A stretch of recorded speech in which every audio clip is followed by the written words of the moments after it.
må du våkne med en eneste gang i morgen. Nå.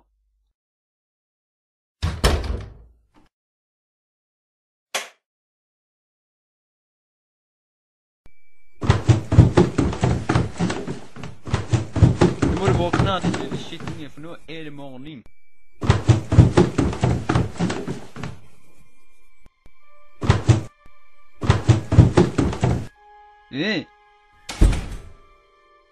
Og god morgen, min person.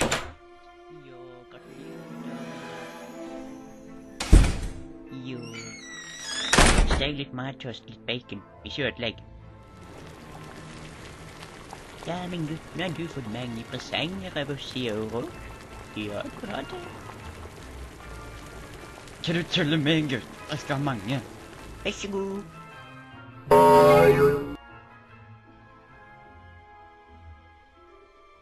Hvor mange pakker er det? Det er rundt 101. 101? Jeg fikk dritmange i fjor. Jeg fikk 200. Ja, men du skal få mange andre pakker. Vi skal begynne å kjøre. Hold kjeften på deg.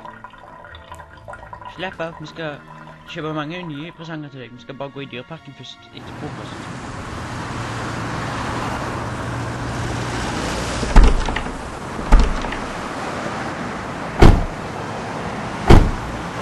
Nå må du høre her. Ingen kødder med min gutt. Han er feit sånn som meg, og jeg er stolt over det. Og du kødder faen ikke med han.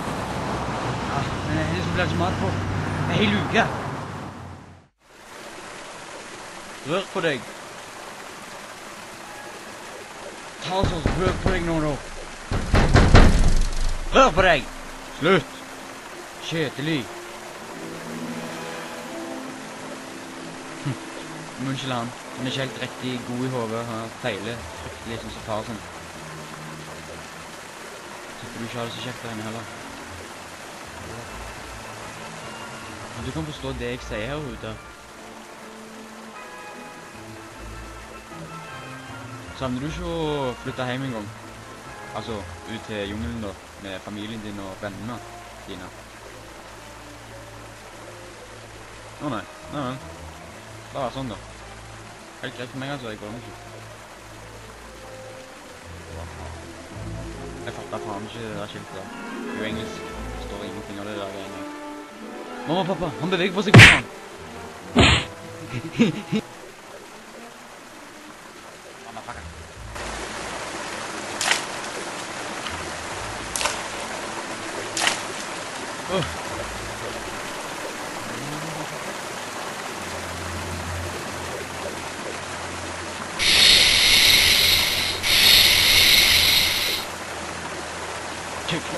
Tusen takk, altså.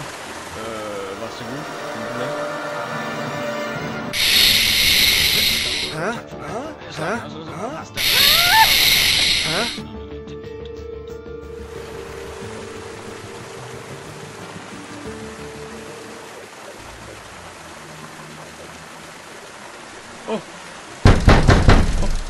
Åh, mamma.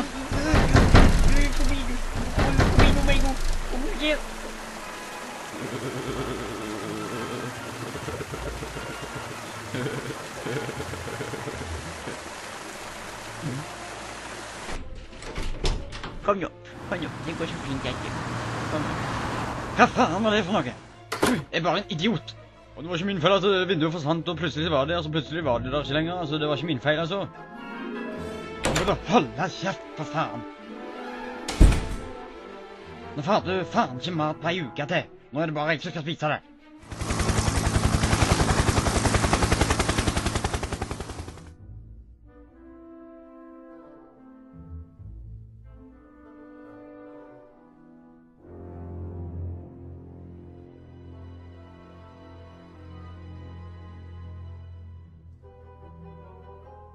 Hæ?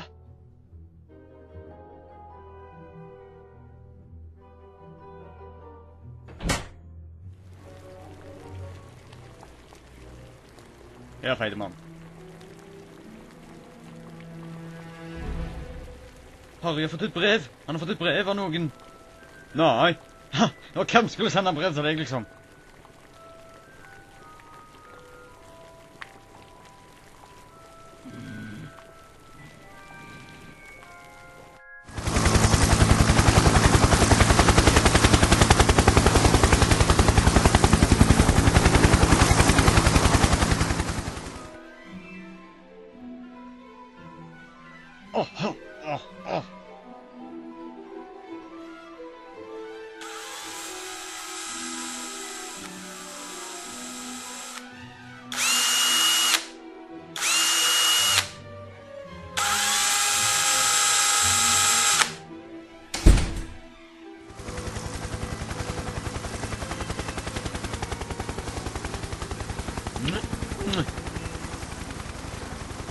Men hva faen? Gå vekk! Gå vekk!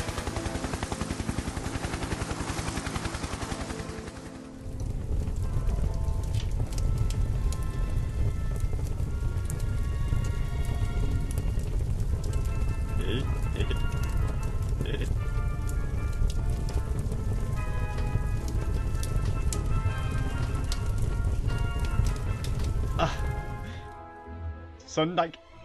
Beste dagen. Ja, det er beste dagen i hele veka, det. Og hvorfor er det det? Og da er det ingen post. Nettopp. Ha. Søndag.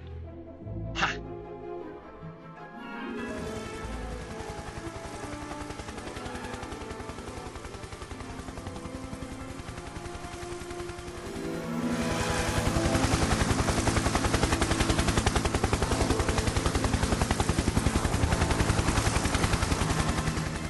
Ikke. Ingen post i hele dagen.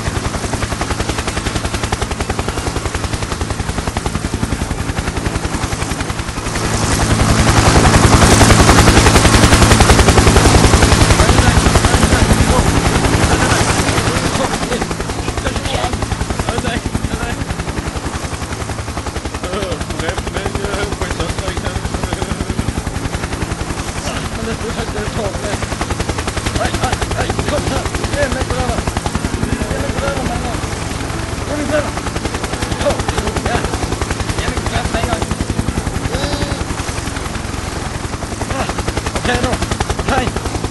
Du får gå på en bygdeskole. Du får lese alle brevene. Det er alt for mye dette her. Det er alt for mye. Alt for mye for meg. Å, fy faen nå. Visste du at pappa er feit?